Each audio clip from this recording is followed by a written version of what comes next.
bienvenue dans un nouvel épisode de Culte, le podcast qui explore le monde fascinant de la culture, du cinéma et des livres. Que vous soyez cinéphile, passionné de livres ou à la recherche de recommandations, Culte a quelque chose pour vous. Toutes les œuvres dont on parlera sont dans la description de l'épisode, ainsi que les liens pour nous suivre sur les réseaux ou pour nous contacter. Bonne écoute! On est de retour avec un nouvel épisode de notre podcast. Il ne faut plus l'appeler Culte Podcast, mais plutôt Moment Culte. Il y a eu un petit rebranding cet été pour qu'on soit mieux trouvé sur notamment les moteurs de recherche, que ce soit sur Spotify ou ailleurs. Et deuxième nouveauté, on a un invité cette fois-ci, Lucas. Bienvenue Lucas, comment ça va? Ça va Max, merci beaucoup. Ravi d'être ici avec vous. Et puis il y a aussi le pilier habituel du podcast, Thibaut. Tu vas bien? Salut Max, salut Lucas. Oui, ça va très très bien. Content de vous retrouver aussi. Content de vous avoir pour ce nouvel épisode.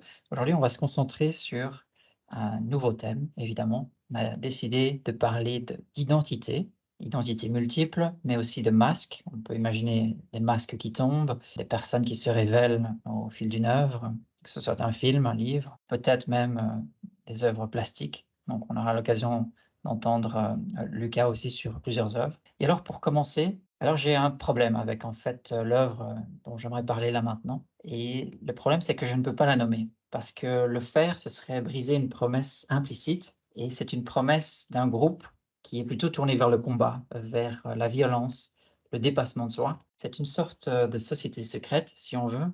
On peut penser aux Templiers ou peut-être aux Illuminati. Mais celle-ci, elle est différente parce que c'est une œuvre qui est portée à l'écran par David Fincher. On y retrouve Brad Pitt et Edward Norton, un duo que tout oppose, et pourtant s'agit-il vraiment d'un duo? La frontière entre l'illusion et la réalité, elle disparaît peu à peu en regardant le film. C'est une œuvre qui est devenue culte, mais dont j'ai décidé que je ne désacraliserai pas le nom lors de ce podcast. Donc, il faudra soit regarder dans la description de l'épisode, soit demander de l'aide à quelqu'un qui appartient déjà à ce club pour comprendre de quoi il s'agit. Une œuvre de David Fincher, ça pourrait aussi aider les auditeurs à trouver. Et puis alors, peut-être sans transition, Type, je sais que tu as prévu de parler de La femme au masque de chair. Oui, Qu'en donc est-il? ici on change complètement de thème, complètement d'environnement plutôt. Alors, je pense que j'ai déjà eu l'occasion de parler des enquêtes du commissaire Brunetti, de Donna Leon. Donc, elle en sort encore un par an, et donc c'est toujours au centre de ces enquêtes un commissaire de Venise. Et c'était un peu l'occasion en fait pour l'autrice Donna Leon, qui en fait est une américaine qui a vécu pendant une trentaine d'années à Venise, d'aborder certains mots de la société italienne. Donc au-delà de l'enquête, il y a toujours un certain contexte qui est aussi intéressant. Et alors ici, comment ça commence? Eh bien, en fait, Brunetti, le beau-père de Brunetti est un comte, donc très très riche, et un jour il est invité avec sa femme à une réception où il rencontre une femme qui visiblement son visage a été refait, mais pas très très bien refait, donc ça se voit très très fort. D'ailleurs, elle se fait même appeler la Superlifata, si je me souviens bien. Donc voilà, pas très gentil, on va dire, comme surnom. Mais il est tout de suite en fait impressionné par cette femme parce que au-delà de son visage très étrange, elle est extrêmement cultivée. Elle sait lui citer du Cicéron directement. Et pour Brunetti, qui est un admirateur des auteurs grecs et latins anciens, ben, ça lui parle tout de suite, quoi. Et donc il rencontre cette femme, voilà. Et puis parallèlement à ça, il a un collègue, Carabinieri, qui enquête sur une mort suspecte, en tout cas qui est liée apparemment serait lié à un trafic de déchets. Alors comment ces deux éléments vont se rejoindre, ben, ça c'est le roman qui va le dire.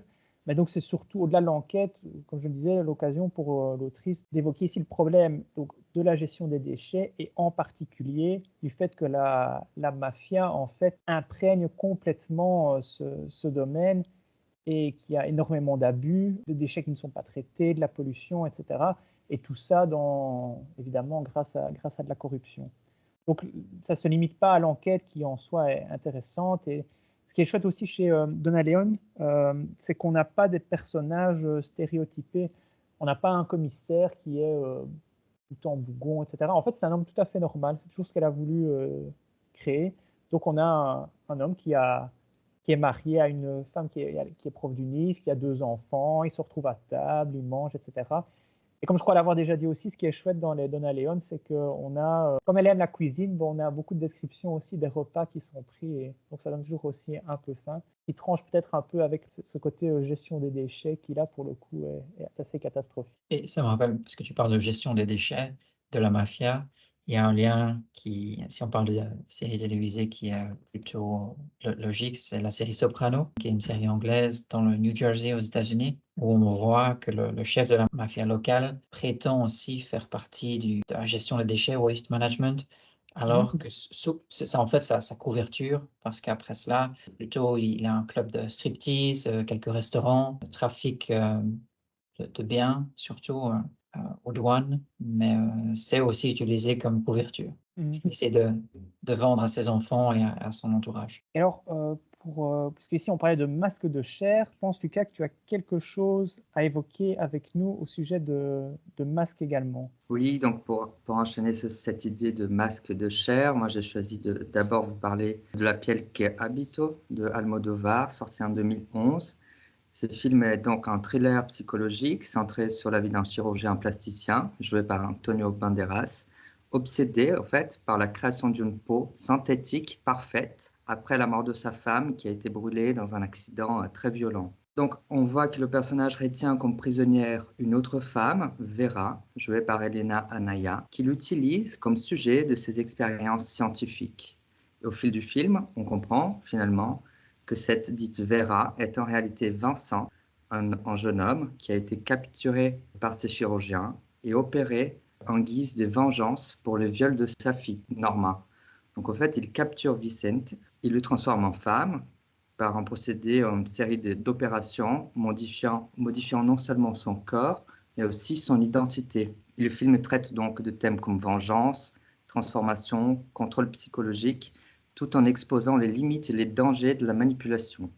Donc La piel que habito joue sur la métaphore du masque pour interroger la construction de l'identité, et le corps de Vera devient un masque entier, un instrument de transformation ici forcé qui cache son identité originelle. Almodovar montre comment l'apparence physique peut être façonnée de manière externe, soulignant la séparation entre corps et esprit. Le masque n'est donc pas seulement une métaphore esthétique, mais aussi psychologique, car il cache les émotions, le traumatisme et la véritable identité de soi. Et cette transformation imposée remet en question le concept même d'identité. Est-elle définie par l'apparence extérieure ou par quelque chose de plus profond? Donc le film explore les limites entre ce qu'on l'est et ce que l'on devient, ici sous l'influence de quelqu'un d'autre, tout en questionnant le pouvoir des masques que nous portons pour se cacher, ou finalement pour redéfinir notre essence. Par rapport à Almodovar, tu connais bien? Plus ou moins, je connais un peu ses débuts. C'est très différent de ce qu'il fait Ouais, dans les années 2000-2010. ouais, Donc voilà, c'est c'est ça. assez étonnant. Je pense que même La piel que habito, c'est un de ses premiers films vraiment dramatiques. Auparavant, il était connu comme quelqu'un plutôt drôle, faire des comédies avec des personnages complètement décalés. Et ici, on retombe sur un drame assez obscur, une sorte d'enquête psychologique, ce qui est totalement innovant pour son cinéma et qui a beaucoup étonné à l'époque, mais qu'on voit qui finalement a porté ses fruits. Et il continue à faire aussi des dramas et qui ont perdu un peu de la touche plus punk de ses débuts, mais qui sont tout à fait intéressants et innovants. Il a par ailleurs gagné les Lions de Venise récemment, avec un autre film évidemment. Et moi, je vais te demander, Lucas, est-ce que tu dirais qu'il y a une sorte de réflexion sur l'éthique de la part des chirurgiens, ou est-ce que c'est une sorte de tentative scientifique de créer une peau parfaite, synthétique? Est-ce qu'il y a une partie là-dessus dans le film? C'est assez intéressant comme question, puisque au tout début, on a l'impression d'être dans un univers, donc l'univers que Almodovar construit est tout à fait froid, chirurgique. On est vraiment dans le champ du scientifique. Et c'est petit à petit, quand on découvre les quelques traumas, les quelques violences qui se sont passées, on commence à se questionner sur ce qui est vraiment le but de sa recherche. Est-ce que c'est une recherche purement scientifique? Ou est-ce que c'est une volonté de transformation, voire de vengeance? Donc, il y a un côté très personnel dans cette enquête de ces chirurgiens, ça on le comprend, c'est une sorte d'obsession qu'il a. Donc quand on le voit travailler, il est très pointilleux sur ses outils, on a des plans assez assez proche de ces mains qui travaillent. Donc on n'est pas sur la science en tant que débat, en tant que consolidation d'idées autour d'un débat scientifique. C'est vraiment un homme qui a une quête un peu obsessionnelle. D'accord. Puis, alors, pour faire peut-être une transition, on parlait de violence physique sur ce jeune homme, Vincent. Il y a une autre œuvre qui me vient en tête, que j'ai quand même préparée, donc c'est une transition aussi facile. C'est une autre œuvre qui est devenue culte, du moins de mon point de vue. Il s'agit de Gone Girl, qui est aussi de David Fincher. Donc, décidément, on peut vraiment lui faire confiance. Le film est sorti en 2014 et on a dans les rôles principaux Ben Affleck et Rosamund Pike qui jouent respectivement Nick et Amy. Bien qu'on pourrait peut-être penser que tout a déjà été dit, tout a été fait dans le cinéma, dans les livres, c'est une œuvre qui surprend, qui parvient à nous glacer bien comme il faut. Le titre francisé, c'est d'ailleurs Les Apparences, et pour une fois, je trouve que c'est très bien choisi, tant il s'agit d'une histoire d'apparence derrière une disparition. On prend un petit peu le film, les deux acteurs jouent un couple en apparence amoureux qui fait le grand amour. Ils vivent dans un beau quartier cossu des États-Unis. Il se peut que ce soit dans les alentours de la Californie, Los Angeles. Et un matin, Nick, qui est joué par Ben Affleck, se rend compte que sa femme a disparu. Il y a du sang partout dans la maison, il y a des signes de lutte, mais très très peu d'indices. Et la police, elle est mise sur le coup, mais en l'absence de preuves tangibles, Nick devient par défaut le principal suspect. Donc, on va lui reprocher notamment son stoïcisme dans cette affaire. Quand il est face caméra, il n'a pas l'air de trop s'inquiéter. Il va sûrement revenir ou il doit y avoir une explication. C'est un peu ce qu'il essaie de nous faire comprendre. Et il faut bien noter que cette disparition a lieu le jour de leur 5e anniversaire de mariage. Et comme à chaque anniversaire, Amy a préparé une chasse au trésor. Et cette fois-ci, cela ne déroge pas à la règle. Il s'avère qu'il y a quelques indices que Nick va commencer à mettre en commun. Il va commencer à y voir de plus en plus clair. Donc on va comprendre rapidement que l'histoire ne tient pas la route. Lui-même, Nick, il est loin d'être parfait. Il s'est pas mal désinvesti de sa relation avec Amy. Ils sont assez distants. Il sort, rentre assez tard de sortie dans les bars. Il est plongé dans les jeux vidéo. Il la trompe. Petit à petit, il se rend compte, en fait, en rassemblant les indices, de l'ampleur de la tromperie qui a été préparée par sa femme. Et cependant, le piège se renferme petit à petit aussi sur lui, parce qu'on ne sait toujours pas où elle se trouve. Les preuves sont accablantes contre lui. Donc, je ne vais pas en dire plus pour ne pas gâcher le film. Je dirais que c'est une belle réussite sur les apparences. On y retrouve évidemment le stoïcisme bien naturel de Ben Affleck, qui, j'imagine, ne doit pas trop se forcer à jouer, parce que j'ai l'impression que ce soit des photos en public ou au cinéma, il a toujours l'impression d'avoir un peu la même tête un peu stoïque ou l'impression de râler un petit peu. Donc évidemment aussi, une excellente prestation de Rosamund Pike, très glaçante dans son rôle de visage, que j'ai eu l'occasion de voir aussi par après dans d'autres films très réussis. Ça, c'était pour Gone Girl de David Fincher. C'est un film que j'ai vu aussi il y a quelques temps maintenant, que j'avais bien apprécié, mais comme toi, j'ai un peu une réserve sur Ben Affleck, comme je pense à chaque fois de ses films, quoi. C'est clair qu'il n'est pas dans de la composition ici, quoi. C'est toujours le visage impassible, en fait. C'est tellement différent de son frère, pour le coup, voilà, que j'admire beaucoup plus en tant qu'acteur. Moi, j'ai toujours un peu des réserves ici vis-à-vis de ses prestations, quoi. Ouais, je suis d'accord avec toi. Et alors, Alors on peut maintenant, peut-être faire... pour Oui. passer à un autre film, mais très très différent. Et je me rends compte d'ailleurs que vous présentez à chaque fois des sujets assez sérieux. Et moi, je viens de nouveau avec un film là plus léger. Donc le film, c'est Oui Femmes de François Ozon qui est sorti en 2002, je pense. Ah, c'est un peu un film culte aussi, hein. Donc ça, pour le coup, ça va bien avec le podcast. Moi, j'adore le revoir en plus. Il repasse parfois un peu à la période de Noël parce que justement, ça se passe la veille de Noël, on est dans les années 50 et en fait le patriarche, on va dire, de la famille, le maître de maison, est retrouvé avec un couteau dans le dos par la femme de chambre. Et en fait, il y avait 8 femmes dans la maison à ce moment-là. Elles sont complètement isolées du reste du monde finalement parce qu'à cause de la neige, il est impossible de venir ou de repartir. Donc elles sont toutes suspectes et on se rend compte que chacune d'entre elles pourrait avoir une raison de le tuer. Alors dedans, on retrouve sa femme, sa belle-sœur, la femme de chambre, comme je l'ai dit, une gouvernante, et encore d'autres personnages, mais en tout, donc, 8 femmes. Donc dans le film, on retrouve il y a quand même un assez beau casting, hein, parce qu'on a dans les rôles principaux Catherine Deneuve, Fanny Ardant, Isabelle Huppert, et puis on retrouve aussi Daniel Darieux, Firmin Richard, Virginie Ledoyen et Ludivine Sagné.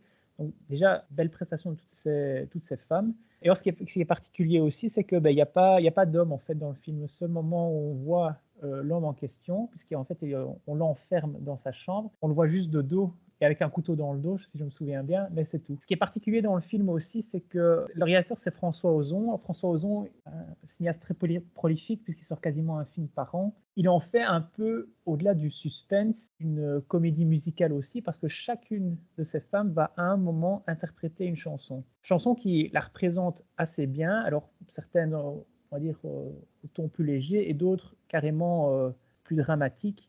Je pense surtout à la dernière interprétation de Daniel Darieux qui chante « Il n'y a pas d'amour heureux », voilà, qui tombe, voilà, qui fait tout son sens à ce moment-là dans le film aussi. Et ce que je trouve vraiment bien, c'est que les chansons s'intègrent. Ce qui est toujours difficile dans un film, je pense, c'est que les chansons arrivent de manière naturelle. Parce que quand on a une comédie musicale, parfois ça arrive, ça tombe un peu presque à plat, on se demande d'où ça sort. C'est à chaque fois bien amené. Chaque femme a l'occasion presque de se présenter via cette chanson et de révéler un peu parfois ce qu'il y a derrière le masque. Et en particulier, je pense à Augustine, donc, qui est la sœur de Catherine Deneuve dans le film, si je me souviens bien, et qui chante justement un message personnel. Et on sent que même si derrière la femme acariâtre, il y a en fait beaucoup d'amour déçu, ou des choses comme ça. Donc voilà, il y a beaucoup de solitude et de tristesse en fait derrière son personnage. Et ce qui rend évidemment le film intéressant aussi, c'est de voir ce qui se cache derrière chacune de ces femmes. Si je peux me permettre un petit commentaire, c'est un film que moi j'aime beaucoup. Moi je suis un grand fan de François Ozon, même s'il a eu ses hauts et ses bas. Mais je trouve que chaque performance dans ce film, chacune de ces femmes est hyper bien exploitée en tant que personnage. Elles sont toutes complexes, on passe de l'une à l'autre.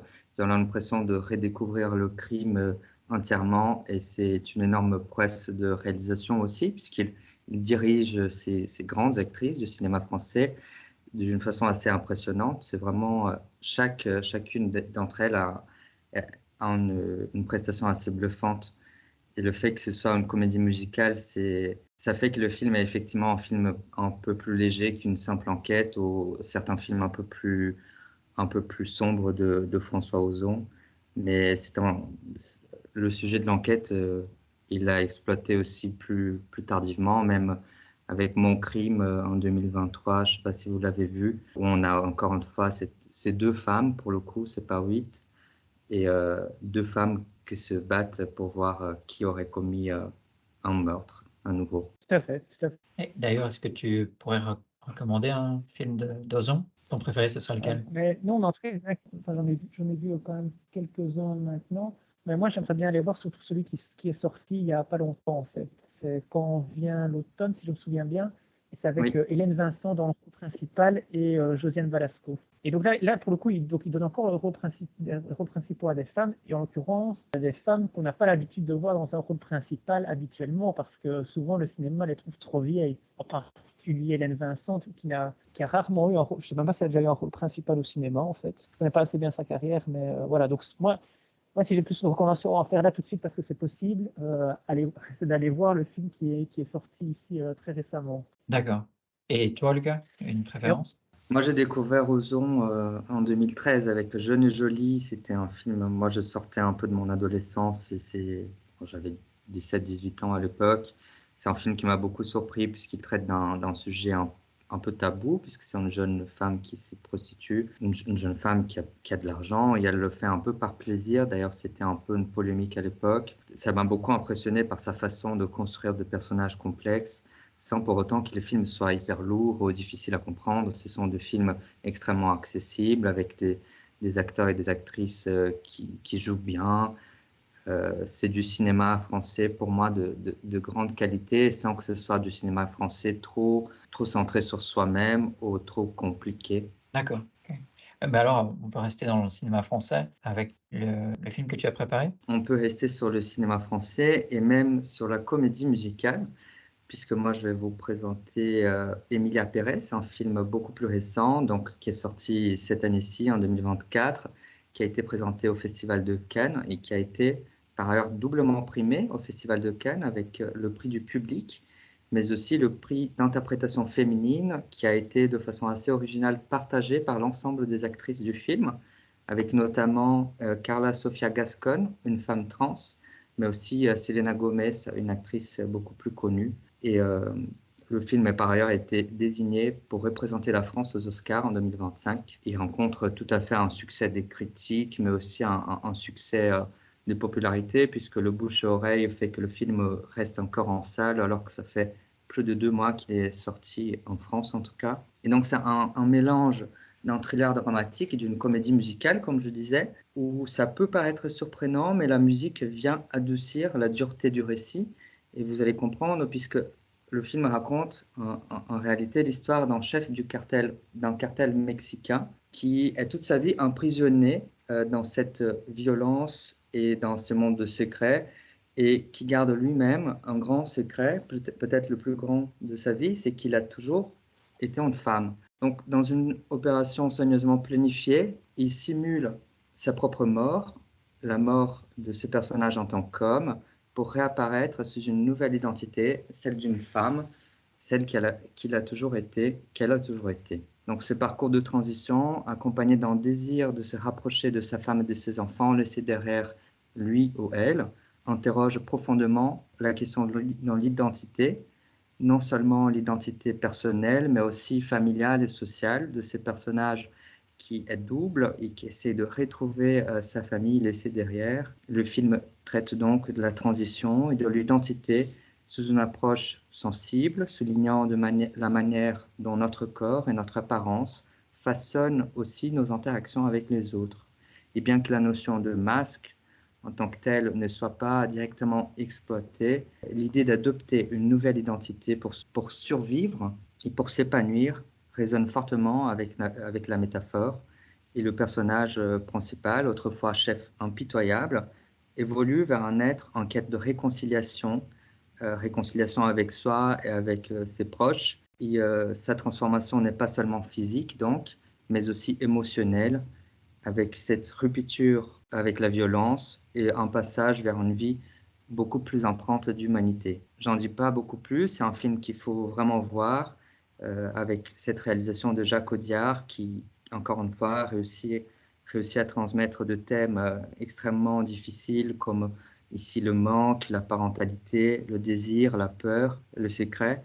Donc des thèmes plutôt universels, plutôt difficiles à aborder, mais il le fait de façon profondément touchante, ici de façon aussi très personnelle.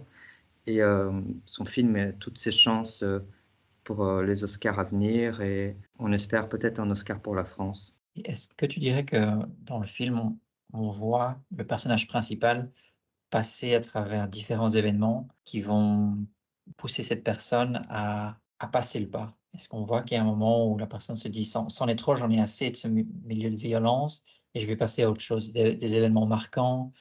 J'imagine qu'on voit sûrement passer quelques exécutions, quelques meurtres, peut-être commandités par ce chef de gang.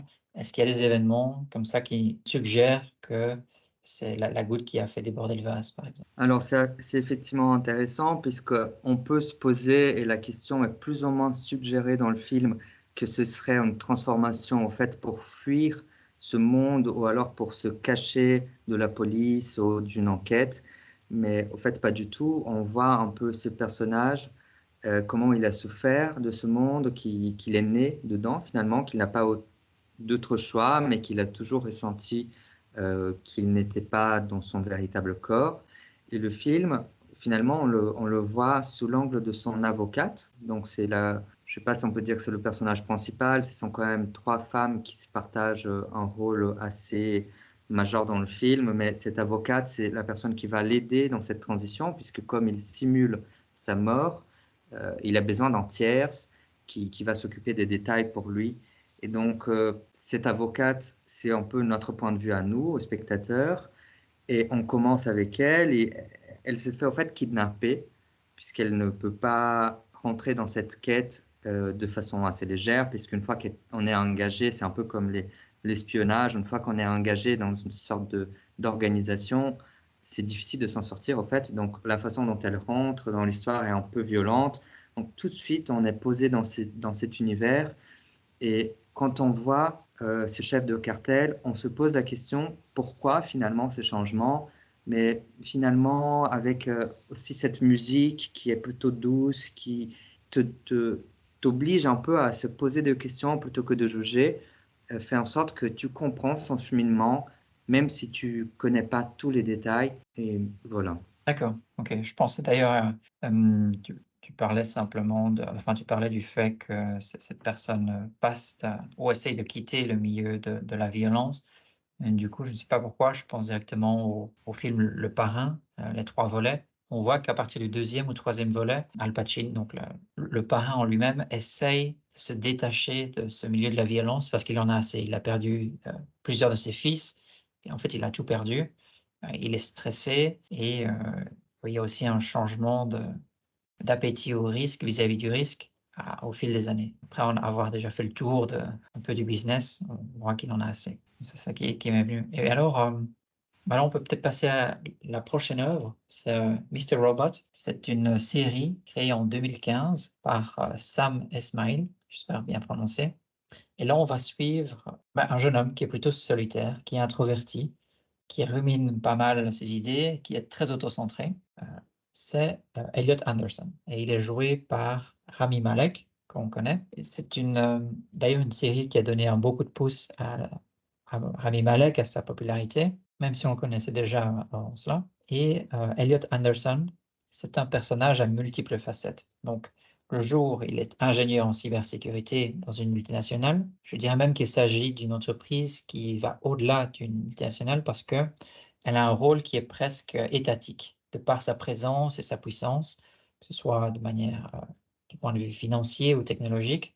On pourrait presque la comparer à une sorte de pastiche de Facebook, Microsoft ou Google. Et Elliot Anderson, lorsqu'il ne travaille pas en entreprise, après 16 heures, la nuit, il est hacker, plutôt du style activiste justicier. Il va tenter de réparer des méfaits, des délits qu'il estime immoraux ou qui le dérangent. Donc on le voit notamment collecter beaucoup d'informations en utilisant des méthodes qui s'appellent OSINT, c'est-à-dire Open Source Intelligence, pour faire des profils sur ses cibles, collecter les preuves et ensuite essayer de forcer ses victimes à réparer leurs méfaits ou leurs délits. Mais petit à petit, il se rend compte que sa force de frappe est trop faible. Il ne se concentre que sur des individus qui sont notamment dans le trafic de drogue ou bien qui abusent ou exploitent d'autres individus, ou encore des prédateurs sexuels ou des personnes qui sont mêlées à de la pédopornographie. Mais il a envie d'essayer d'avoir un impact plus important. Donc, il va rejoindre un groupe d'activistes qui reste assez secret, la F-Society, pour combiner leurs forces de frappe, leurs efforts, et essayer de se battre contre une corruption systémique et à une plus grande échelle. Donc, d'un point de vue général, j'ai trouvé que c'était une série de haute qualité. Elle a 4 ou 5 saisons. Il y a une précision technique et technologique qui est assez bluffante et très poussée. Donc, on sent que les scénaristes soit s'y connaissent très bien, soit on fait appel à des experts dans le domaine de la cybersécurité, de l'informatique en général. Et c'est aussi une belle série au niveau des rebondissements. Il y a tout d'un côté sur l'identité. Il y a pas mal de surprises aussi après une saison, si je ne me trompe pas. Un beau casting avec Rami Malek, Christian Slater et notamment beaucoup d'excellents second rôles. Je ne pourrais pas tous les citer. Comment dire, tout le monde tient le coup et gère vraiment bien ses répliques et donne une belle intensité à l'histoire. Donc il y a un masque qui tombe pendant cette série. Alors, si on parle de masque, on peut rester dans le thème évidemment. Lucas, tu voulais parler d'une œuvre qui n'est ni un film, ni une série, ni un livre. De quoi s'agit-il? Alors, c'est peut-être un peu la petite surprise de cet épisode-ci, c'est que je vais vous parler de quelques œuvres plastiques. Et ici, plus particulièrement, pas forcément d'une œuvre, mais plutôt d'un ensemble. Ce sont le masque de Fayum. C'est ce qui m'est venu tout de suite en tête quand on a évoqué le sujet du masque. Ces masques de Fayoum, en fait, ce sont des portraits funéraires qui datent de l'époque romaine, donc entre le 1er et le 3e siècle après Jésus-Christ, et qui ont été retrouvés principalement dans cette région en Égypte de Fayoum, d'où le nom, les masques de Fayoum. Et ces œuvres, elles sont assez fascinantes puisqu'elles représentent le visage de défunts et étaient placées sur leur momie. Et sont des portraits remarquables par leur réalisme, par leur souci du détail, et ils illustrent un mélange unique entre l'art égyptien traditionnel, donc de la région, et les influences romaines qui commencent à arriver sur ces territoires.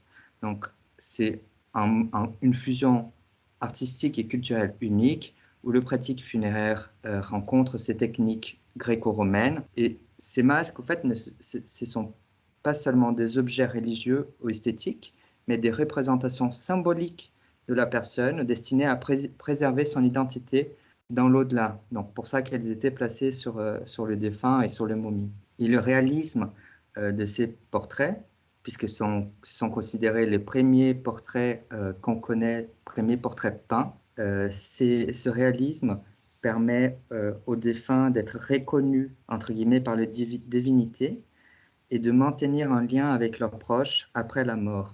Témoigne de la transition entre les idéaux artistiques vers une humanisation qu'on connaît de l'art gréco-romaine et rompant avec la tradition donc égyptienne. Contrairement donc aux masques traditionnels qui sont souvent utilisés pour dissimuler ou transformer une apparence, ces portraits funéraires cherchent plutôt à révéler l'essence profonde de l'individu. Donc, ne cachant pas l'identité, ils figent dans une représentation à la fois idéalisée et éternelle, quelque chose qui est destiné à préserver l'âme du défunt. Donc, un masque qui devient une passerelle entre son apparence terrestre et son immortalité, d'où le réalisme et un souci du détail qui font que ces objets sont encore aujourd'hui assez frappants. Et ce qui est assez étonnant aussi, c'est qu'il s'agit de masques de personnes qu'on ne connaît aujourd'hui pas le statut, on dirait plutôt de personnes tout à fait anecdotiques. Ce n'est pas des empereurs ou des dignitaires, ce sont des gens un peu comme tout le monde. Et donc, c'est un art qui est reconnu aujourd'hui comme assez singulier dans le genre du portrait, dans le genre du masque funéraire, et qui m'a évidemment venu en tête quand on a évoqué le sujet. Est-ce que tu peux nous... On sait les voir en fait, ces masques? Ils sont visibles dans certains musées? Oui, ils sont présents dans plusieurs collections différentes. Je pense que comme beaucoup d'art de cette période, on peut en trouver au Royaume-Uni. C'est là où j'ai vu ces masques de façon physique, mais ils sont présents dans différents musées européens.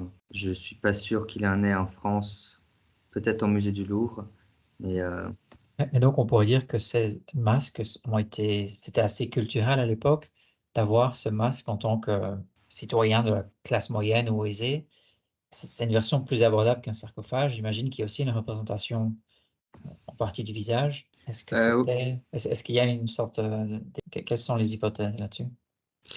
c'est difficile d'affirmer puisqu'il y en a vraiment une grande quantité de ces masques qui ont été réalisés selon des techniques différentes, sur des moyens différents.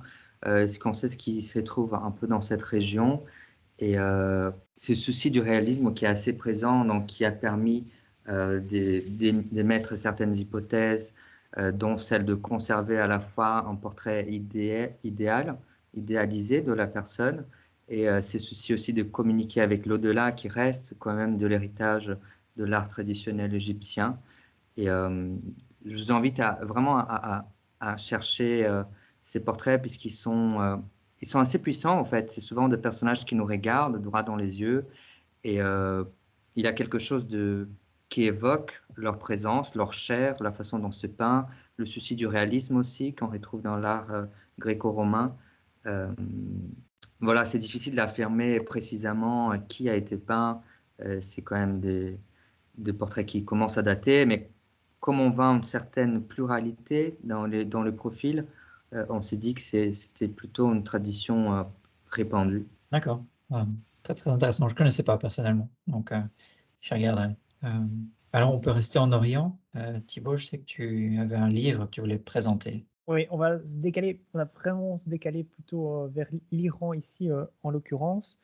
Donc moi, ici, le livre que je vais partager avec vous, c'est Des Orientales, et l'autrice, c'est Negar Javadi. C'est sorti en 2016. Alors, c'est un premier roman.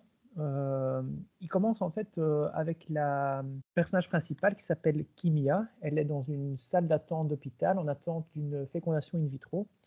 Et en fait, alors que là, elle attend dans cette salle, elle va repenser un peu à son histoire familiale.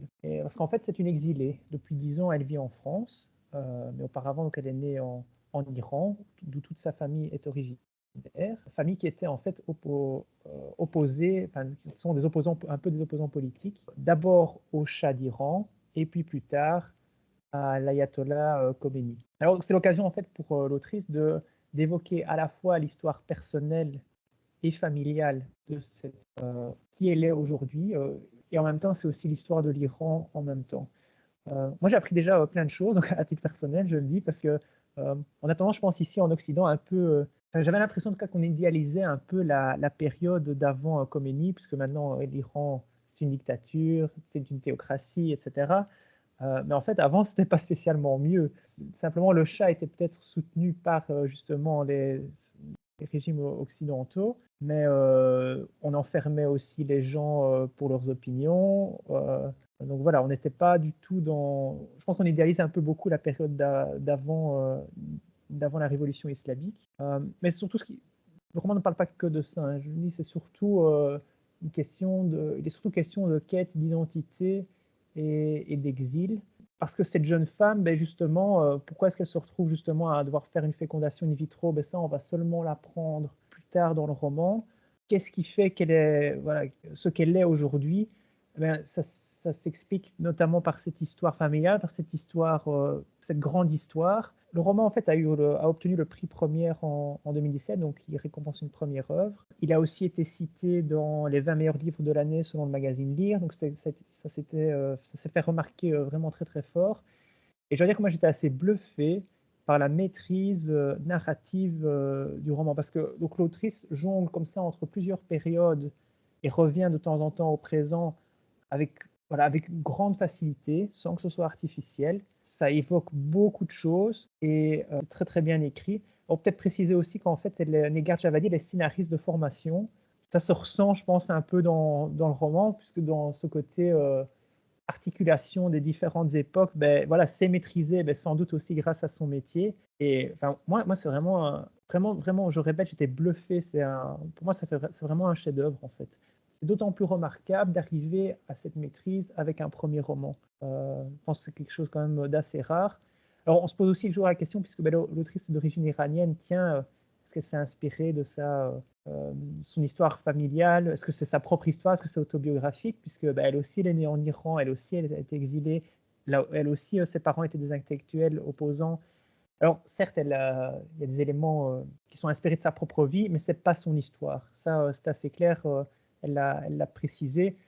Simplement, donc, elle s'est resservie de certains éléments personnels.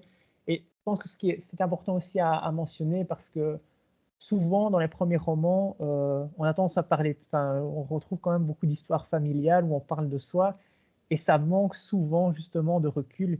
Ici, la fiction permet ce recul et d'atteindre, je trouve, voilà, une intensité dramatique à certains moments assez, je répète, bluffante, tout simplement. Je trouve que c'est intéressant le fait que son origine soit iranienne, puisque quand on parle de masque, ben, finalement, c'est ce qui arrive souvent à des esprits un peu plus contestataires vivant sous un régime autoritaire. Tu n'as pas d'autre choix que de porter finalement un masque tous les jours et pour préserver sa santé, préserver sa propre vie, il faut bah, finalement jouer la vie d'un autre. Je lisais récemment un article sur les personnes qui essayent de résister au régime de Poutine en Russie, et ce sont des personnes qui ne veulent pas donner leur nom quand ils parlent et qui vivent une double vie finalement. En journée, ils travaillent comme n'importe qui, et en soirée, chez eux, et ils essaient de créer des groupes de réflexion ou des formes de manifestation qui arrivent à tenir sous un régime autoritaire, ce qui n'est pas facile. Et j'avais une petite question aussi, Thibaut. Est-ce que tu sais si le livre a été publié justement en Iran, ou s'il a Ah, été produit en à mon avis, persan? ce n'est pas possible. Parce Ah oui, que, non? non, j'ai pas évoqué tout ici parce que je veux pas révéler, parce qu'il y a quand même, il n'y a pas d'effet de surprise, mais en tout cas, on apprend des choses au fur et à mesure. Mais certains des thèmes font que, au-delà de la contestation politique, c'est tout à fait impossible, quoi. Ok. Oui, et d'ailleurs, pour continuer sur le sujet de l'Iran, un livre très intéressant, c'est de Richard Kapuscinski, qui est un auteur dont j'ai déjà un peu parlé. Il faisait pas mal de reportages. Il a écrit un livre, Le Shah, sur le dernier Shah d'Iran, justement. C'est assez intéressant de voir et de comprendre son point de vue sur la société, ce qu'il avait tenté de réaliser en Iran. Et c'est aussi un très bon auteur qui est décédé malheureusement. C'est un très bon auteur si on veut lire des reportages, surtout sur l'Afrique. Il a beaucoup voyagé. Il a capturé des moments très intéressants de l'histoire. Et il a aussi une très belle prose. Il a malheureusement été un peu critiqué sur le fait qu'il ait peut-être fait quelques affabulations, qu'il ait peut-être un petit peu exagéré certaines choses ou sa présence dans certains endroits, mais ça n'enlève rien à la qualité de ses livres. Mhm. Oui, et alors pour ce côté plus voilà, historique, euh, effectivement, ici, on voit en fait que les Américains ont joué un certain rôle aussi de déstabilisation politique sur place du temps du Shah, que la France, ben, au départ, elle avait accueilli Khomeini, donc au départ, enfin, c'était presque un soutien voilà, d'un imam islamiste, hein, parce que c'est vraiment ça. Euh, et quand on voit ce que c'est devenu aujourd'hui, ben voilà, ça permet de méditer un peu sur, parfois sur la politique et les choix que font certains dirigeants, parfois uniquement pour des intérêts et leurs propres intérêts économiques, ben finit parfois par se retourner un peu contre eux aussi finalement. Ouais, c'est vrai. Et puis alors, peut-être passer de l'autre côté du monde, donc on parlait des États-Unis, une série télévisée dont j'avais envie de parler. Donc ça, c'est une série qui a été créée par Jonathan Nolan, que l'on connaît, et Lisa Joy. Donc Jonathan Nolan, frère de un certain Christopher Nolan. C'est une série qui a débuté en 2016 et je trouve que ça fait quelque temps qu'on n'avait pas discuté de science-fiction, de dystopie, etc. Après notre triptyque de l'an passé. Je sais, Tu Thibaut, trouves, tu ça trouves t'a que ça faisait si vraiment longtemps que plu, ça? quoi. Un an, c'est pas mal, ça. C'est plus ou moins 365 jours, donc dormir 365 fois pour oublier. Mais donc avec Westworld, c'est une œuvre que je trouve qui a sa place dans l'univers de l'identité, des masques, et donc de cet épisode. Et on va en fait découvrir très rapidement l'existence d'un parc d'attractions sur la thématique des westerns, avec une entrée qui est valable pour la journée. On peut peut-être même dormir dans un des logements du parc, et un parc qui lui-même est peuplé d'événements, d'attractions, avec lesquels les visiteurs peuvent directement interagir. On pense par exemple à des chasses au trésor, à la poursuite de certains bandits. On peut prendre un verre au saloon, partir à la recherche d'un bandit dont la tête a été mise à prix. Voici le genre d'activité. Le parc joue sur un effet hyper réaliste, même ultra réaliste, avec des comédiens qui vont jouer ces bandits, qui travaillent au bar, dans les champs. Ils sont tous en chair et en os, du moins en apparence. Donc, il est possible d'interagir, de même, entre guillemets, se défouler contre eux, de les blesser, de les tuer lors d'un duel.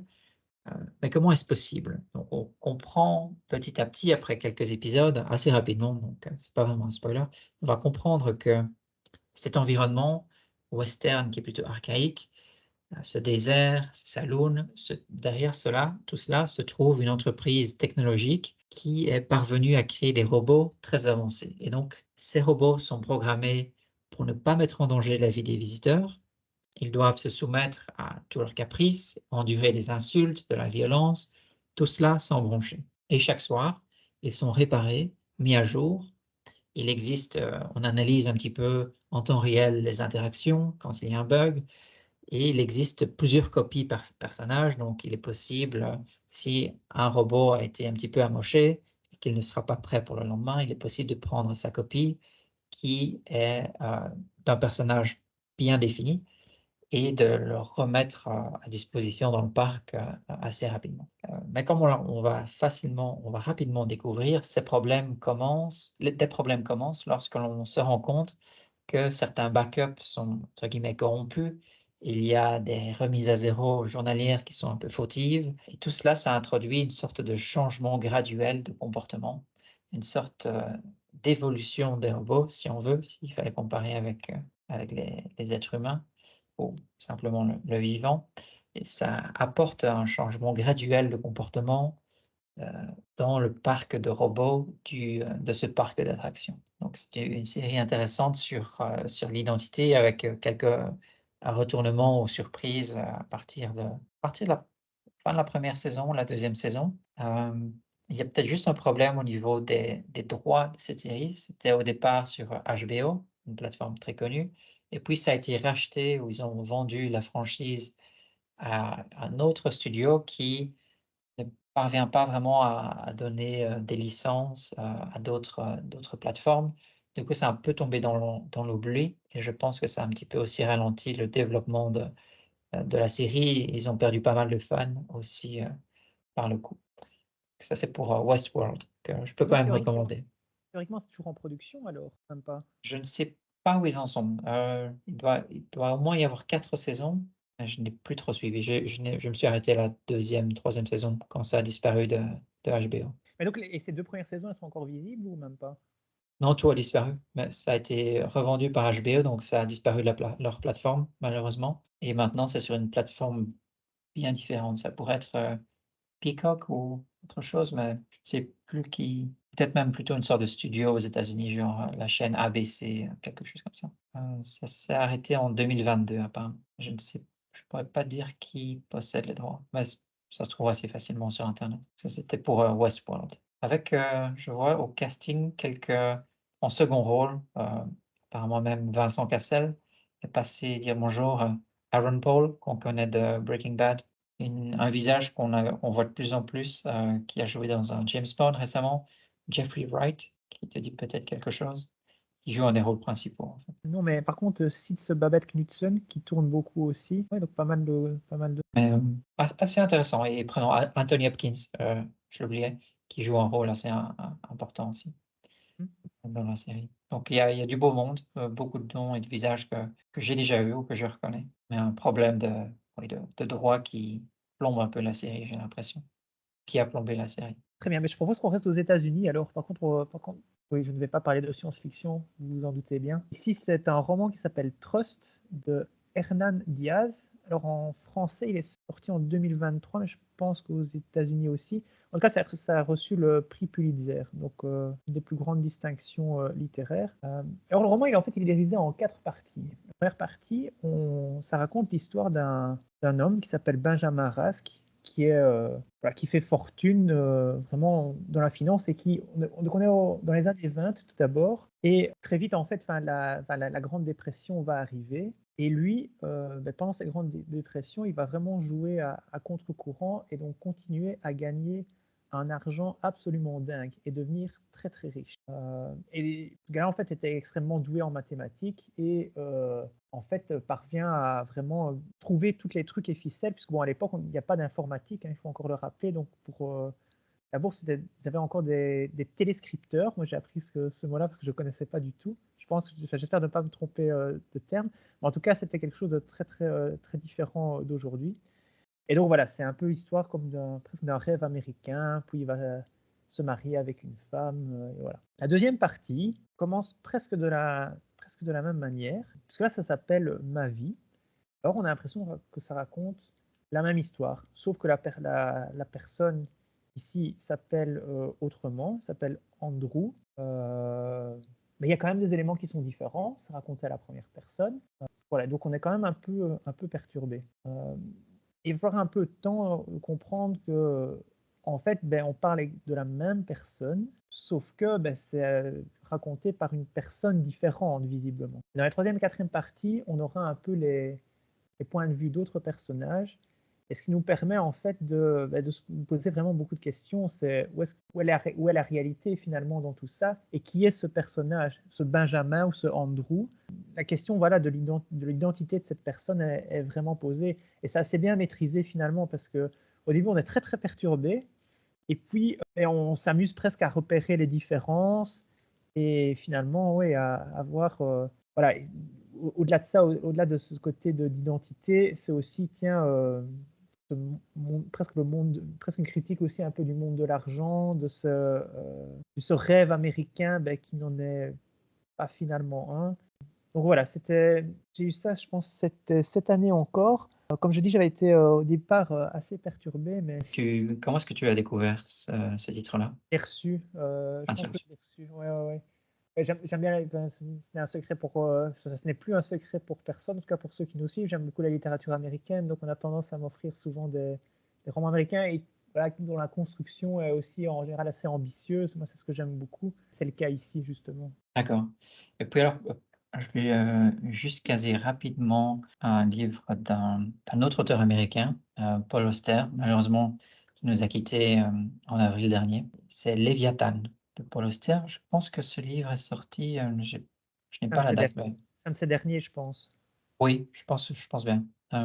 Simplement le synopsis, c'est un écrivain. Je pense que Paul Auster aime bien un peu ce côté mise en abîme. Donc, on a un écrivain qui parle d'un écrivain qui a une certaine histoire avec un écrivain. Donc, à plusieurs niveaux.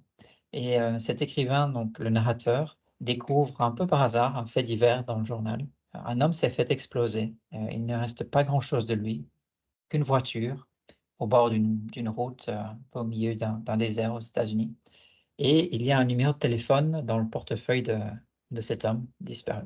Il se rend compte assez rapidement qu'il doit s'agir de son ami dont il n'a plus entendu parler depuis très longtemps. Et le FBI va rapidement retrouver sa trace et venir questionner donc, cet écrivain, donc celui qui est encore en vie. Lui-même, il feint de ne rien savoir. Mais après la visite du FBI, il va se plonger dans ses souvenirs et se remémorer l'évolution de l'amitié qu'il a entretenue avec Benjamin Sachs, qui est donc l'homme disparu. Cet homme qui était assez calme en apparence s'est radicalisé au fil du temps.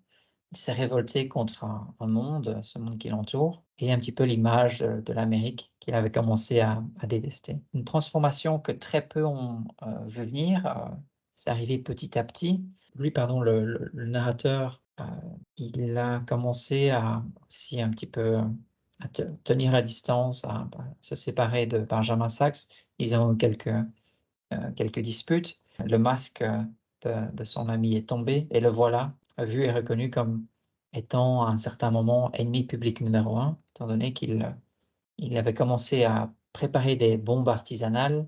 Il les avait posées un petit peu au travers des États-Unis. Je ne vais pas en dire plus, mais c'est ce qui avait commencé à un petit peu semer la discorde entre les deux amis. C'est une œuvre intéressante évidemment sur l'identité, le masque, une écriture toujours assez spéciale avec Paul Auster, donc on ne sait jamais vraiment démêler le vrai du faux, la rêverie et des identités multiples ou des identités qui sont plutôt complexes. Je corrige une bêtise que j'ai dite. En fait, c'est pas du tout un de ces derniers, puisque le bouquin est sorti en 92.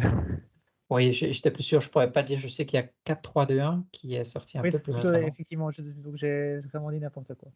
Ouais. Qui est 4-3-2-1 qui est d'ailleurs une belle brique que j'aimerais bien lire un jour ou l'autre. Et puis alors, le cas maintenant, je pense que c'est pour toi. Oui, moi je vais plutôt revenir sur le masque en tant que tel et pas le masque métaphorique avec un livre japonais, La face d'un autre de Kobo Abe, qui a été publié en 1964, donc un livre qui commence à dater, mais qui est un très bon exemple de la nouvelle vague, un peu un renouvellement un peu plus, un peu plus politiquement incorrect, ou en tout cas plus moderne, plus contestataire dans l'art japonais comme un tout. Et d'ailleurs, le film a été adapté en format film, aussi de la nouvelle vague du cinéma japonais avec le réalisateur Hiroshi Teshigarawa, sous le titre plutôt de Le visage d'un autre. Donc voilà, qu'est-ce que c'est que cette histoire? C'est l'histoire d'un scientifique qui, au milieu de de ce recherche subit un accident et se retrouve complètement défiguré. Ça nous fait penser aussi à Almodovar plutôt avec cette histoire de scientifique et de changement d'identité, puisque ce protagoniste, il va être complètement rejeté par son entourage, par sa femme, et il va vraiment devenir une sorte de monstre qui n'est plus apte à habiter en société. Et donc, pour remédier à ce fait, il se construit lui-même un masque, un silicone incroyablement réaliste, donc un nouveau visage. Et avec ce nouveau visage, il va essayer de regagner sa vie normale, rétablir ses relations sociales. Sauf qu'il se rend compte qu'en changeant de visage, il change aussi d'identité et il garde quelque part les cicatrices de son trauma. Il n'est plus le même, il est un autre. Il n'est donc pas reconnu par son entourage. Il essaie de se rapprocher de sa femme, mais dans ces jeux de nouvelle identité, il ne veut pas lui dire la vérité. Il veut voir si elle le reconnaîtra, alors qu'il lui-même ne reconnaît pas qu'il a complètement changé. Et donc, ce masque qui devait être une solution devient finalement une malédiction puisqu'il est emprisonné dans cette nouvelle personne qui, lui, ne connaît pas, ne reconnaît pas, qui n'est pas reconnu non plus par son entourage. Donc, ça pose la question, est-ce qu'on est ce qu'on est parce que les gens nous renvoient l'image qu'on a de nous-mêmes ou si on change de visage, finalement, on peut conserver la même identité. C'est l'idée d'un masque qui questionne donc ces sujets profonds d'identité. Je trouvais que c'était très adapté puisque ça nous fait penser vraiment nous-mêmes, qu'est-ce qui fait de nous ce qu'on est et qu'est-ce qui fait que notre entourage nous accepte et nous reconnaît. C'est un livre assez sombre, assez allaitant puisqu'on a envie de savoir la suite et comprendre qu'est-ce qui se passe avec ce personnage, mais qui finalement n'hésite pas à aller au plus profond dans le recoin de la souffrance, de la peur, du changement. Ça reflète peut-être quelque chose aussi de cette société japonaise de ces années-là. Je ne saurais pas dire, mais le Japon, dans les années 60, sort quand même des périodes assez tragiques, avec une influence américaine de plus en plus prégnante. Ce serait peut-être intéressant de creuser un peu plus, mais en tout cas, un chouette livre pour parler de changement, de visage, de masque et de reconnaissance. Et comment l'as-tu trouvé? Est-ce que ça date de 64? Je me souviens plus. Honnêtement, je l'ai lu encore en version en portugais. Ça fait hyper longtemps que je l'ai lu. Je suis tombé un peu par hasard. Je pense qu'à l'époque, la nouvelle vague du cinéma japonais, ça m'intéressait. Je suis assez passionné par les arts du Japon et je suis tombé sur ce livre. Je pense que c'est un peu une référence pour cette période de la littérature japonaise. D'accord. Et puis, bah alors, pour rester au Japon, Thibaut, tu voulais nous parler de La Vérité. Oui. En fait, on va pas tout à fait rester au Japon, mais par contre, le cinéaste, lui, est bien japonais puisqu'il s'agit de Hirokazu Koreeda. Alors, on le connaît, hein, Koreeda, parce que ses films arrivent assez bien en Europe maintenant, surtout qu'il a obtenu la Palme d'Or à Cannes pour Une affaire de famille en 2018. Donc, ici, La Vérité, c'est un film de 2019. Et alors, on a aussi vu, c'est fin 2023, au début de cette année, est sorti aussi L'Innocence, ou on a aussi vu sous le nom Monster. Il y a un très beau film aussi, je vais peut-être un peu spoiler, mais si on fait le top cinéma de l'année, il y a des chances qu'il se retrouve dedans. Mais Très bref, bien. aujourd'hui, je vais juste parler de La Vérité. Donc, cinéaste japonais, et pourtant c'est un film français, en tout cas tourné en France, et surtout en français, puisqu'on retrouve dedans Catherine Deneuve et Juliette Binoche. Et c'est un peu un duel entre ces deux femmes, puisque en fait, Catherine Deneuve, elle joue le rôle d'une grande star de cinéma, qui va sortir en fait son autobiographie. Et en fait, c'est quelqu'un de très narcissique et qui va en profiter justement pour allègrement réinventer sa vie en se montrant très maternelle avec sa fille, alors que précisément celle-ci, elle s'est même installée aux États-Unis avec sa mère. Elle s'est mariée là-bas. Alors, son mari est joué par Ethan Hawke. Voilà, et donc, elle revient finalement, sa fille donc, revient finalement en France. Et les retrouvailles, justement, ça va pas très bien se passer parce que justement, la fille va se rendre compte petit à petit que la mère a complètement inventé sa jeunesse finalement, enfin la jeunesse voilà, de sa fille, et forcément ça ne va pas lui plaire. Alors ici c'est encore la question de tiens, de réinventer finalement son identité. Parce que finalement, est-ce que cette femme, est-ce qu'elle croit vraiment à son histoire? Ça, je trouve que le film ne répond pas tout à fait, c'est une très bonne chose. Est-ce qu'elle croit au fait qu'elle était maternelle ou en fait elle a tout à fait conscience de raconter une fable à ses lecteurs? Ça reste donc un peu en suspens. Les dialogues sont vraiment bien écrits, donc ça c'est un point notable du film. Et les deux actrices jouent très très bien aussi. Je le mentionne, bon, on pouvait s'y attendre quand on parle de Catherine Deneuve ou de Juliette Binoche, mais je le mentionne parce que Koreeda, il ne parle pas français, donc il a dû diriger quand même le film sans parler français. Et je pense qu'il a dû expliquer en interview qu'il y a des choses qui se ressentent dans l'interprétation. On le voit d'ailleurs quand on regarde un film, enfin en tout cas c'est mon avis personnel, quand on voit un film en VO, sans spécialement comprendre la langue, on ressent l'intensité, on a les visages qui parlent, et c'est comme ça qu'il a pu diriger ce film. Voilà. C'est intéressant parce que tu nous as plutôt parlé de François Ozon, et Koreeda finalement devient aussi très prolifique en sortant, j'ai l'impression, un film tous les ans, tout comme Ozon. Donc Oui, c'est vrai. J'avais pas fait attention à ça, mais maintenant, enfin, moi j'ai vu que les derniers, hein, donc je peux pas je pourrais pas faire toute son histoire, mais en tout cas, c'est vrai que quand on regarde finalement, c'est vrai que depuis les années 2000, c'est presque un film par an, tout à fait. Ouais. Et comme moi, j'ai pas parlé de série, je profite juste pour faire la petite pub de la série que Koreeda a faite avec Netflix. C'est une série qui raconte l'histoire une jeune fille donc vouée à être une geisha et qui part faire des études pour devenir une geisha, et il se rend compte qu'elle n'est pas du tout adaptée pour le métier, puisque c'est là qu'on découvre aussi une grande partie de la culture japonaise, c'est que c'est pas du tout ce qu'on a en tête en tant qu'occidentaux. C'est un vrai art qui mélange le théâtre, la musique. C'est vraiment un art qui fait appel à différents sens, les geishas. Et donc, cette jeune fille devient finalement celle qui cuisine dans cette école de geisha. Et donc, c'est une série qui fait, encore une fois, appel aussi à différents sens, notamment le goût, puisqu'on a envie de tout goûter. C'est incroyable. C'est entre une série et un format lié plutôt à la cuisine. C'est assez fascinant, avec un rythme plutôt lent pour le coup, parce qu'on est habitué des séries, notamment Netflix, mais une petite pépite, je dirais, de leur catalogue. Oui, je ne savais pas que Koreeda avait fait des séries en fait, donc tu me l'apprends. Non, ça me dit rien non plus. Par contre, alors peut-être pour rebondir sur ce que vous venez de dire, mais Koreeda, je m'en souviens parce que j'ai eu l'occasion de voir Shoplifter.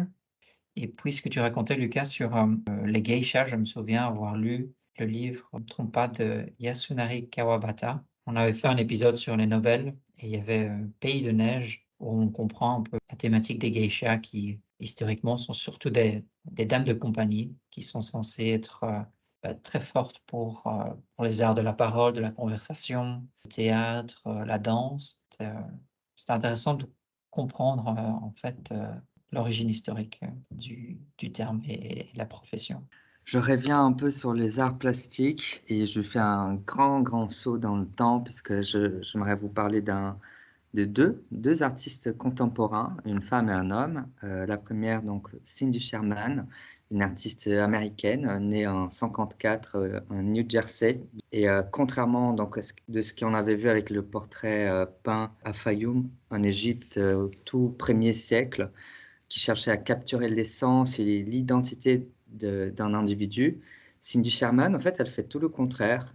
Elle fait des autoportraits, mais elle construit l'idée d'une notion d'identité fixe. Donc, dans son travail, elle se métamorphose, une série de personnages stéréotypés, explorant la manière dont l'identité peut être une construction culturelle et non une essence stable, comme on a pu voir.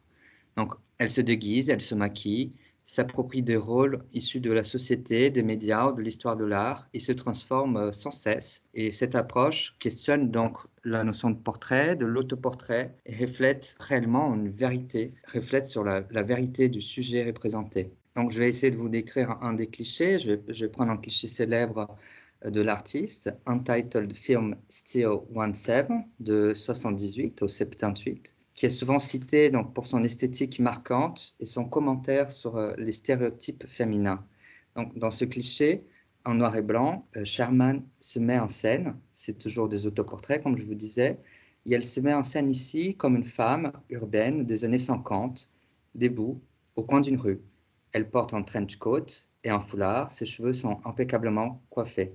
Son expression, quant à elle, semble inquiète ou méfiante, comme si elle attendait quelqu'un ou craignait d'être observée. Ces clichés font écho aux films noirs hollywoodiens, en fait, où les femmes étaient souvent représentées dans des rôles de victimes, des femmes fatales ou de personnages en danger. Et l'œuvre de cet artiste se place donc dans ces années 70 ou 70, dans ce moment de montée en puissance du féminisme et des débats sur la représentation de femmes dans le média. Et en incarnant une multitude de stéréotypes féminins, l'artiste déconstruit et critique ces rôles figés qui sont imposés par la culture populaire en révélant leur artificialité et la pression qu'ils exercent sur l'identité féminine.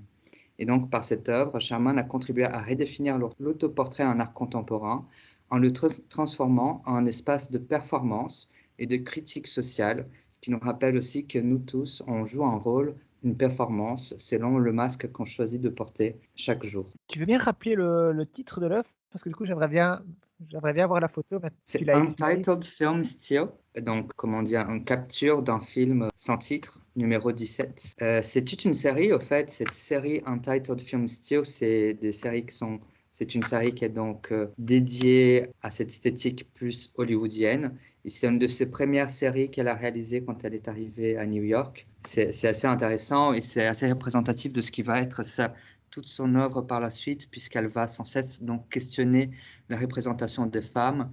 Et elle le fait jusqu'aujourd'hui, elle continue à produire, elle produit beaucoup. C'est une artiste, peut-être qu'on pourrait dire de la mouvance pop, puisque, bon là je vous ai donné un cliché en noir et blanc, mais je vous ai décrit plutôt un cliché en noir et blanc, mais ses œuvres aujourd'hui sont emplies de couleurs et avec des personnages stéréotypés. On pense parfois à ce qu'on peut se vêtir comme masque sur les applications type Snapchat, qu'on se met un filtre et qu'on devient un personnage complètement drôle ou qu'on envoie à ses amis. Par ailleurs, pour ceux qui se trouvent en Belgique, il y a une exposition au musée de la photo à Anvers, dédiée donc à l'œuvre de Cindy Sherman. En tout cas, je vous encourage tous ceux qui nous écoutent à regarder son œuvre et à penser au rôle des femmes et comment elles sont représentées dans le média. On parle aussi beaucoup de films, de séries. Le rôle de femme a beaucoup évolué, certes, mais voilà, Cindy Sherman le met toujours en question et c'est assez plaisant à voir ces questionnements qui est plutôt artistique, qui n'est pas dur, qui parle à tout le monde finalement. Et alors, on peut découvrir l'exposition jusqu'au 2 février 2025. Donc, il y a encore un peu de temps. Et là, je vais faire encore un petit saut, pas forcément dans le temps, mais dans l'espace, puisque je vais parler de Romuald Azoumé, un artiste béninois, donc qui n'a peut-être rien à voir avec la mouvance pop états-unienne, on va voir. Mais c'est un artiste qui est né en 1962, donc au Bénin, naturellement, et qui est surtout connu par ses masques bidons, une série d'œuvres où il transforme de bidons en plastique qui sont de bidons utilisés pour transporter du carburant ou de l'eau en Afrique, mais aussi en Europe. Et il transforme ces objets en masques symboliques. Donc l'usage de cet objet lui a valu par ailleurs l'appellation d'artiste bidon qu'il revendique. Donc on voit qu'il a quand même un côté contestataire pop et son travail donc fusionne des éléments de l'art traditionnel africain avec ces matériaux tout à fait modernes, créant un dialogue critique entre tradition et modernité, avec ces masques qui sont à première vue humoristiques ou ludiques, mais qui sont en réalité une vraie réflexion sur l'exploitation, la migration et les conditions sociales et économiques en Afrique, notamment sur le commerce illicite de carburant entre le Bénin et le Nigeria, qui donc a pu générer beaucoup de conflits dans la région. Et les masques étant un élément central de l'art africain, pour ceux qui sont familiarisés, ils sont souvent dans ce contexte utilisés comme un objet religieux ou communautaire qui incarne des esprits, qui communique qui permet de communiquer avec des ancêtres, symbolise des figures mythiques, alors qu'ici, Azumé s'est rapproprie de cette tradition pour la transposer dans ce monde contemporain, avec ses masques bidons qui combinent la forme classique du masque africain, qui plus est, avec des matériaux modernes, avec le plastique notamment, soulignant l'impact de la modernisation et de la consommation sur la culture africaine, un peu comme on a pu voir peut-être avec le masque de Fayoum, où on voyait ces mélanges entre art traditionnel égyptien, masque funéraire avec le type de représentation réaliste des Gréco-romains. Eh bien, ici, Romuald Azumé, il s'approprie de l'art traditionnel des masques africains en utilisant des matériaux tout à fait contemporains produits par la société occidentale qui exploite, qui plus est, ces territoires africains. Alors moi, j'invite vraiment nos auditeurs à aller taper son nom, parce que moi, c'est ce que j'ai fait aussi pendant que tu parlais, pour voir un peu à quoi ça ressemblait ces masques. Et alors, je veux dire que, à mon avis, quand on les voit en vrai, ça doit être différent. Mais quand on les regarde en photo, on voit pas spécialement le bidon, en fait. C'est ça qui Ah est bon? je trouve, ben, en tout cas, c'est pas la première chose qui saute à l'œil. Surtout quand tu regardes la photo en petit, tu as vraiment l'impression au départ d'avoir un masque. Et puis c'est seulement quand tu regardes un peu plus, mais toi tu le sais peut-être, mais c'est quand tu regardes un peu plus attentivement que, bah oui, en fait, effectivement, c'est une œuvre, enfin, c'est une œuvre d'art, c'est un masque bidon, mais c'est pas, franchement, je trouve que c'est pas ce qui saute à l'œil immédiatement, si tu le regardes de loin, en tout cas. Ouais, je suis d'accord avec toi. Ça dépend peut-être un peu de l'angle, de l'ouverture du bidon aussi. Uhum. Bon, je Et n'ai c'est pas marrant le parce nom que des œuvres, mais oui, je suis d'accord. j'ai toujours su que c'était des bidons et c'est vrai que quand tu dis c'est une vision plutôt une vue d'en haut qui n'est pas forcément la vision qu'on a d'un bidon. Mais en tout cas, c'est des masques qui sont très drôles, hein. Je ne sais pas ce que vous en pensez, mais Ouais. moi, ils me Ouais, font bien rigoler en tout cas. Il reste assez beau aussi, je trouve, d'un ouais, point de vue esthétique. Ouais. ouais. On n'a pas l'impression d'avoir affaire à des déchets ou à du recyclage. Oui, donc c'est un point de vue peut-être un peu aussi pop, plus optimiste, alors que ça parle quand même de l'exploitation de l'Afrique, de la condition post-coloniale, du carburant tout simplement en Afrique, et voilà, de plein de questions autour de ce déchet qui pourrait être tout à fait un déchet tout simplement, mais qui lui il se réapproprie et qui plus est le mélange avec sa tradition des masques. Mhm. Ouais, c'est très intéressant.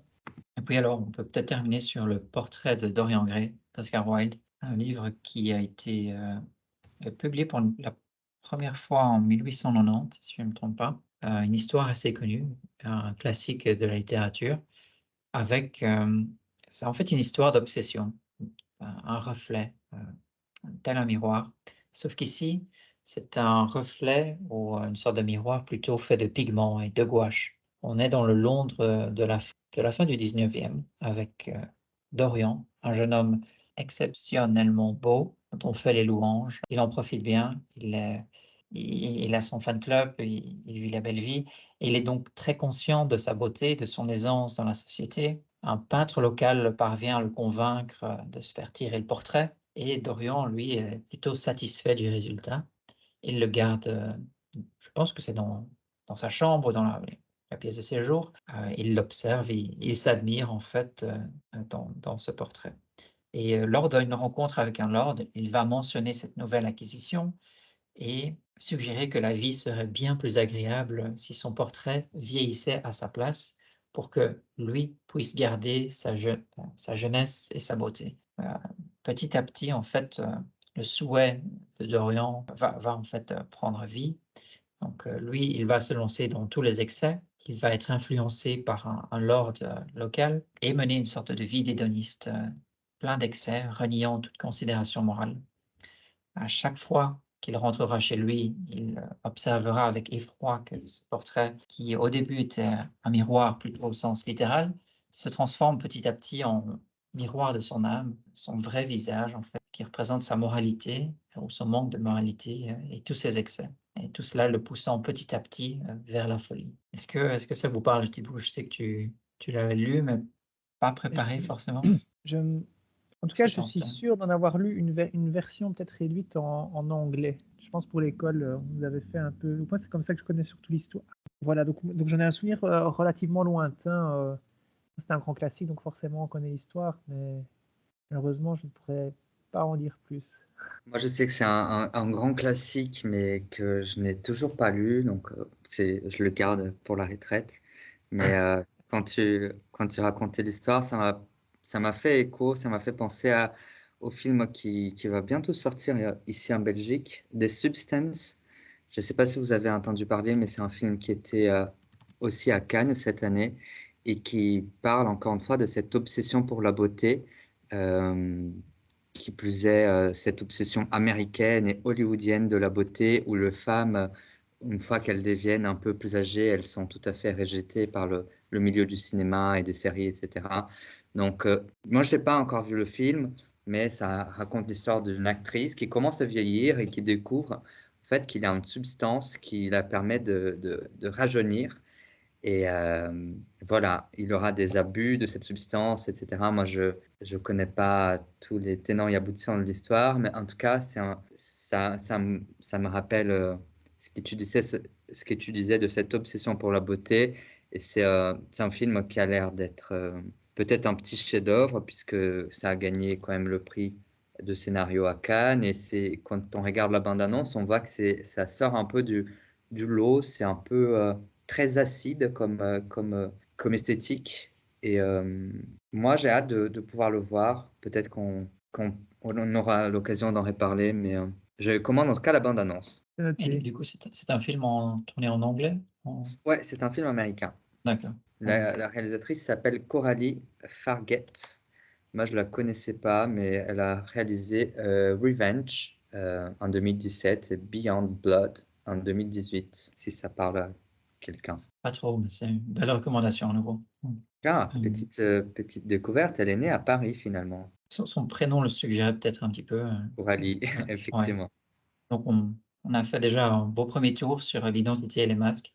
Lucas et Thibaut, merci beaucoup pour vos apports. On se revoit très bientôt pour un nouvel épisode et portez-vous bien. Merci, salut Merci, Max, salut À la Lucas. prochaine. Et salut. voilà qui termine un nouvel épisode de Curls. À la prochaine.